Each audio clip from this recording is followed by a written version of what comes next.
All right, I'm back with ATAK's lead brand strategist, Hannah Keeling. And what's up, Hannah? How are you? Good. How are you? Good, good. So when I was growing up and I would like do things that would get me in trouble, my mom would always pull me aside and be like, there's a time and a place. Okay. There's a time and a place. And when you're with your buddies, maybe you do that. But when you're in church or in public or whatever, that's not how we act. And so, even with my kids, a lot of time and place conversations. And so today we're going to talk about time and place of two different marketing activities, ABM, account based marketing, and demand generation, and when the best time and place to use each in your marketing effort. So let's start with ABM versus demand gen. When would a company, typically a B2B company, because that's mostly what we work with, when would they need to go more on the ABM side versus demand gen side? So, I want to start by first explaining kind of the fundamental difference between the two. When we talk about demand gen, we're talking about basically fishing with a net. We're putting out a bunch of content, we're making the right pieces of the nurturing puzzle come together, and we're hoping we naturally bring in our types of ICPs into that net.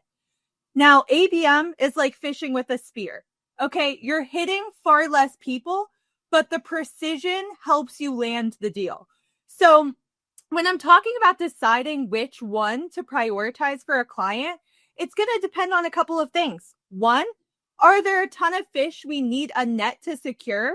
Or are there a finite amount that we can actively hit with a spear? Because, of course, ABM doesn't work if you have a million accounts you're trying to get in front of. It works when you're niche and have a set list of identifiable target accounts for us to really conquer. Another piece of the puzzle or equation to determining which one, if you can't identify that target account, you're more of a demand gen client by nature, because ABM requires that real alignment between sales and marketing and being able to delineate out who those people are. Yeah, as somebody who's run a marketing agency for a long time, we always joke around with the whole like you grow or we go concept, because in one way, shape, or form, people investing in marketing are always going to want a return. And I think when I look at ABM versus demand gen, I always get a little jealous of people who are a little bit more on the demand gen side, because that takes a ton of time and your KPIs are typically more engagement based than like straight sales and growth based, which again, from a marketer's perspective, it's always great when you can high five over metrics that are not as deep conversion metrics as most of our customers need. But on the flip side, I think there's a lot more fulfillment when you can go out, execute campaigns that actually lead to revenue growth. And that's not to minimize demand gen, because I do think demand gen is very important. And like my mom used to tell me, it has a time and a place.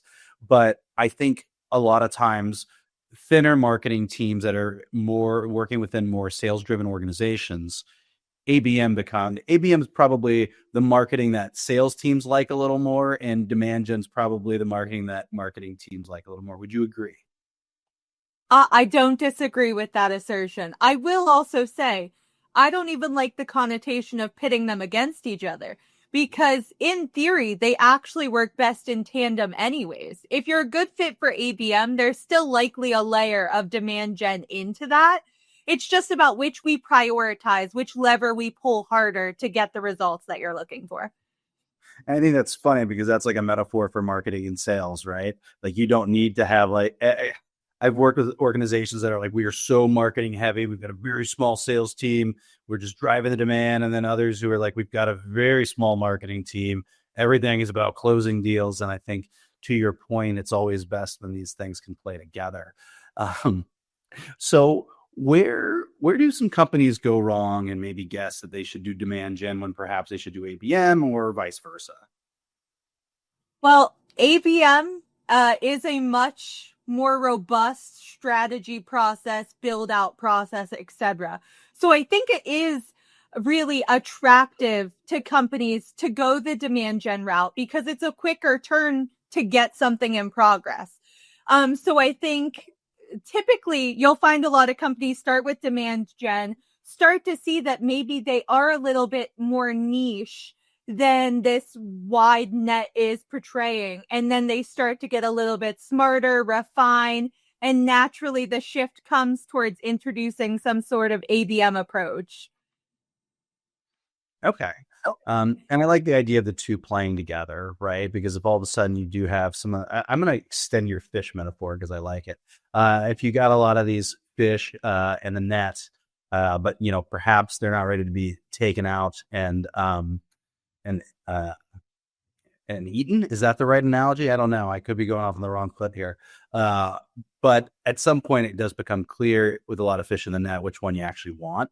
And I think once you get more people in your orbit, it's probably easier to iron out that ICP based off different data points that you're seeing in the engagement along the way in a demand gen campaign. So how can utilizing both or starting with demand gen and then feeding into ABM, how can that help a company, really zone in on what their ICP actually is and not have to be as broad because the data is helping them understand exactly what type of customer is resonating with their content. Wow, you hit it on the head. That's actually what I was going to say. If you start with demand gen, there is kind of that advantage that in real time with real data, you can start to see of that wide net, who are the ones that we actually want to hone in on and refine to. So, especially leveraging a tool like HubSpot and getting that data feedback of being able to say, here's all of the leads that came in. Here's which ones actually converted, showed good trust signals, etc. And then how do we find more companies that match this?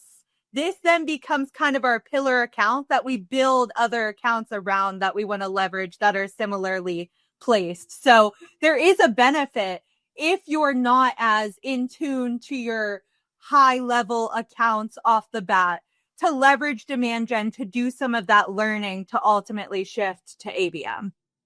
Yeah, and I like what you're saying about the technology because I know years ago HubSpot introduced target accounts, which was kind of their answer to some of the more popular ABM tools, and being able to have that all inside of your CRM and part of just your day-to-day sales activity, I think is absolutely really important. But I think beyond that, the amount of reporting that you can bring into that on the success of both of those campaigns and how it leads to revenue is absolutely a game changer. And it kind of, I feel like we become broken records sometimes on this channel where we're talking about the old days of marketing where I'm so jealous. Like they just got by with this whole 50% of it works, 50% doesn't. You just don't know what 50%. It's like now that we track everything and we're so responsible to the conversion, the dollar, again, it's very fulfilling when we hit it right, but it's also could be a little bit of an A/B test and a lot of data that you have to collect, analyze, and optimize accordingly to get there. Where else can the technology help out on both ABM and demand gen campaigns? So, specifically on ABM, we do have a blog dedicated to integrating HubSpot into an ABM approach and how to leverage that tool for the best outcome possible. But I'll tease kind of how a tool leverage can be leveraged for both of those two things. Certainly, like you mentioned, the more data you have, the better, now more than ever in terms of maximizing marketing impact.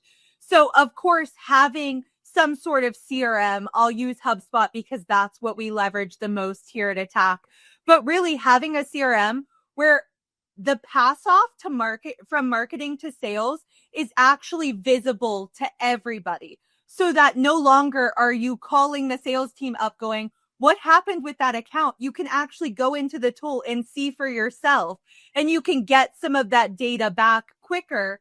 And you can also leverage that to trigger automation and feedback to ad platforms. So it kind of adds a level of autonomy into the marketing to sales communication piece that I think is really advantageous to scale up quicker and more efficiently than, the traditional hope you pass things along accurately in a meeting type approach of the past.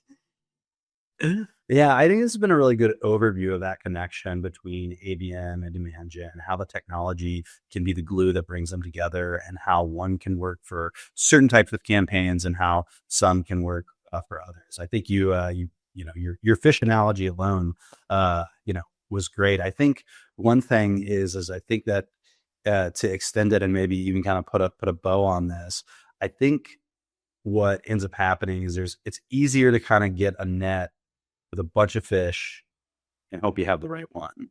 It's harder to throw a spear at a fish and get the right one.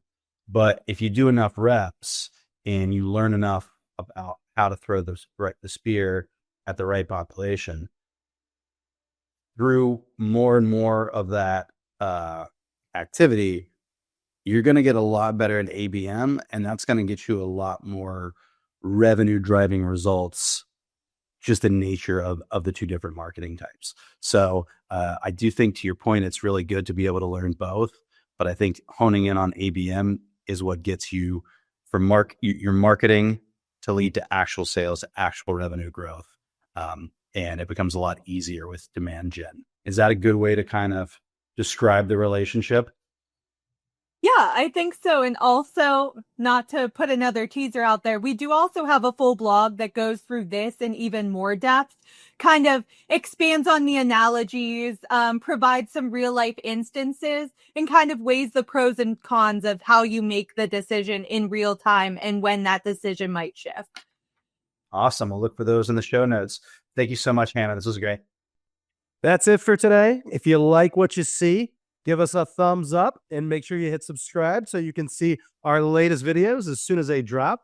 We really appreciate you watching. See you next time.